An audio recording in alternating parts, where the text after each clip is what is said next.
So before I get into this game, let's talk about the real NBA. Greg Oden finally decided to sign with the Miami Heat. This is a gutsy move by the Miami Heat because they don't have a lot of money to spend. But at the same time, they don't really have options when it comes to the center position. Because they don't have a lot of money to spend, they can't go and get a good quality big. The only guy they can get is somebody like Greg Oden, who has a very bad history of staying healthy. And it's hard to believe that he won't get injured again because something is obviously wrong with those knees. It really is sad. I'm not wishing that he gets injured. I never have. But he's probably going to get injured again. But maybe not, because on the Heat, he doesn't have to do too much. And hold on, man. Look at that manual block. I switched to Akeem, and it's Lob City. Jay Smooth goes flying in there. The way that Jay Smooth jumped for that lob, that's just crazy. Back to Greg Oden. I remember when he was deciding what teams he wanted to go to, he put teams on his list like the Pelicans. Why in the world would he want to go and play for the Pelicans? And some of the teams weren't really contenders. I mean, obviously a team like the Spurs, they wanted him, but I don't think he was interested in going to the Spurs.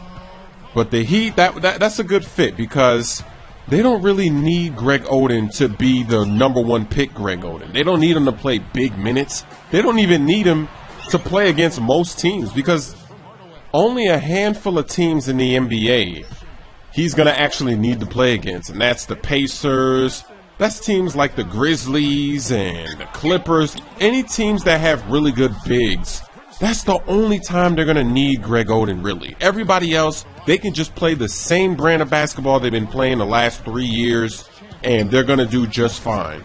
So maybe this will work out. Maybe he won't get injured because he won't be playing that much longer. And look at that manual block. I'm beasting on defense. This is why I'm in the second seed. Defensively, offensively, my game is sound. If Greg Oden doesn't get injured again, then the Miami Heat, they are the scariest team. They're going to win next season. If Greg Oden does not get injured, there's no way they don't win again because they have no weakness at that point. Right now, at least when they play teams, they got a weakness. You can beat them up inside. You can get the rebounds. You can score in the post. You can do all these things. If they have a guy like Greg Oden, now you have no advantage. Because Oden, he can block shots. He can rebound. He can even score in the paint. Could you imagine that? Could you imagine? Oh, look at that floater by Iverson. But could you imagine Greg Oden scoring in the post for Miami? Somebody other than LeBron James going down on the block and scoring a few points here and there? Could you imagine somebody finishing around the rim on pick and rolls, alley-oops? Either way, whatever happens, this is going to be a story of next season, and especially if he doesn't get injured, because that would be such a great story to hear, that a guy that's been injured his whole career, rhyming accidentally, can come back and play and contribute to a championship contender. It'll be like Grant Hill. Remember when Grant Hill was struggling with injuries, and then finally, at the end of his career, he was able to play injury-free, and it was nice to see him be able to compete.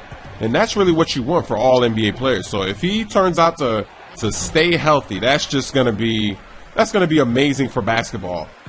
So let me know what you're thinking. What are your predictions? Do you think Greg Oden can play the entire season and the playoffs without getting injured again?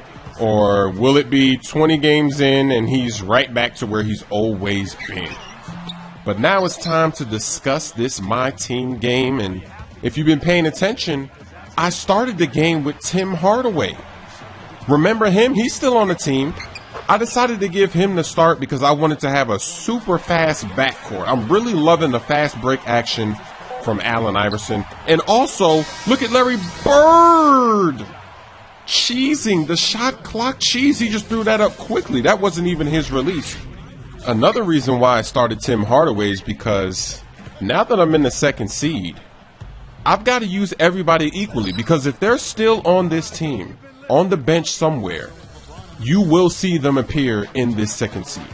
Because throughout all the seeds, and look at Jerry West blocking that into the crowd, but throughout all the seeds, every single player on this team has contributed in a major way. And that's really the beauty of my team, because as I've progressed through the seeds, I've had different heroes appear, disappear.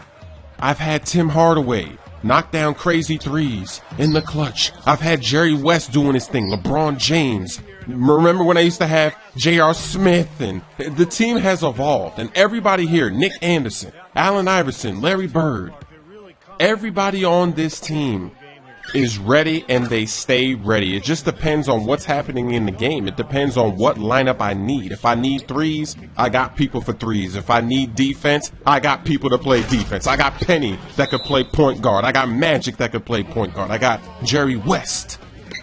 And even though I have somebody like LeBron James, he doesn't even really score that many points for me. And actually, look at Larry Bird. Splash! I've seen a lot of comments that people are saying Larry Bird sucks in my team. Have you been watching my videos? Larry Bird is making it splash. It just depends on what I need. If I need three-pointers, if I need spacing, then that's what I'm going to go to. And look at that guy. That noob stepped out of bounds on the drive. But my team is so unselfish, so balanced. In almost all of my games, LeBron James has less than 10 points. In fact, he'll get the player of the game, and he'll only have like 6 points or 9 points. It's crazy how well I've been using this team, and what a steal by Jerry West. I mean, seriously, now I'm just going to let it fly with Larry Bird. I thought you said Larry Bird sucks in my team. Larry Bird is a beast. So sometimes I wonder, sometimes I feel like people don't appreciate what I've been doing with this team, the play style, the way I've been scoring. I haven't been forcing dunks, doing spin layups, dunks.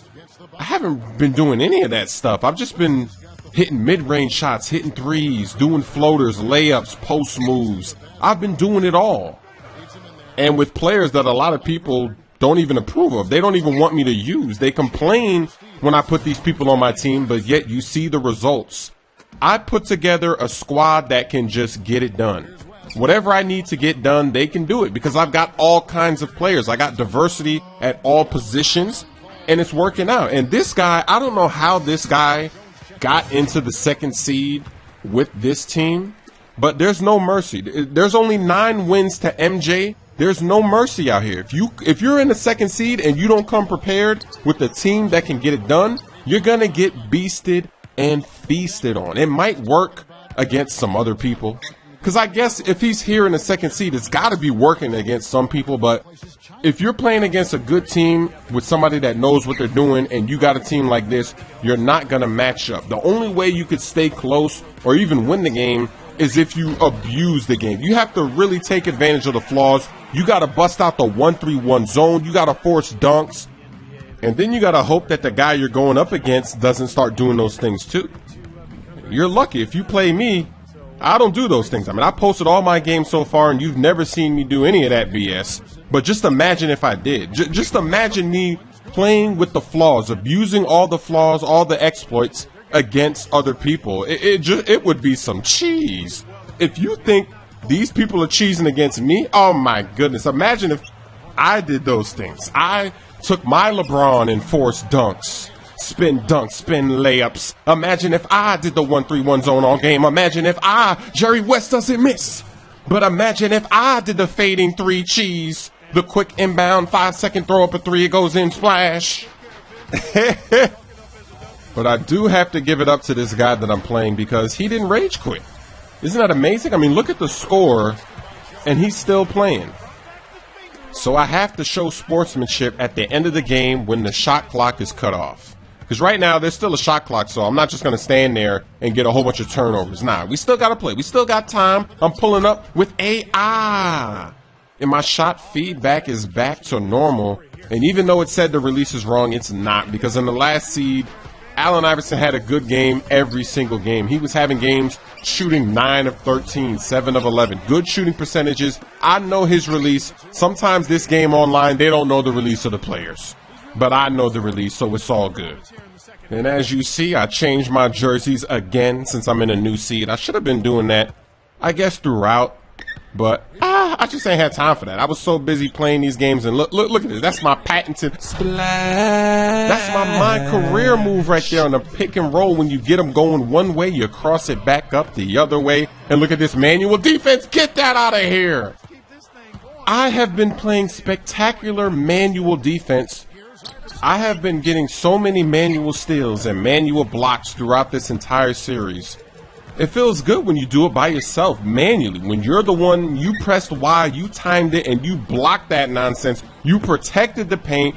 You got the steal. I'm fading with Iverson. And this might be my biggest win. Oh, no, I don't think this is my biggest one. I think my biggest win was back when I beat that Steve Kerr guy, and I threw, like, so many lobs at the end. And then look at this defense. I get another stop. That wasn't a block, and I thought about it. I did think about letting it fly, doing an alley-oop or something, but then I remembered I got to show sportsmanship here because this was a good game. This guy wasn't cheesing or anything like that.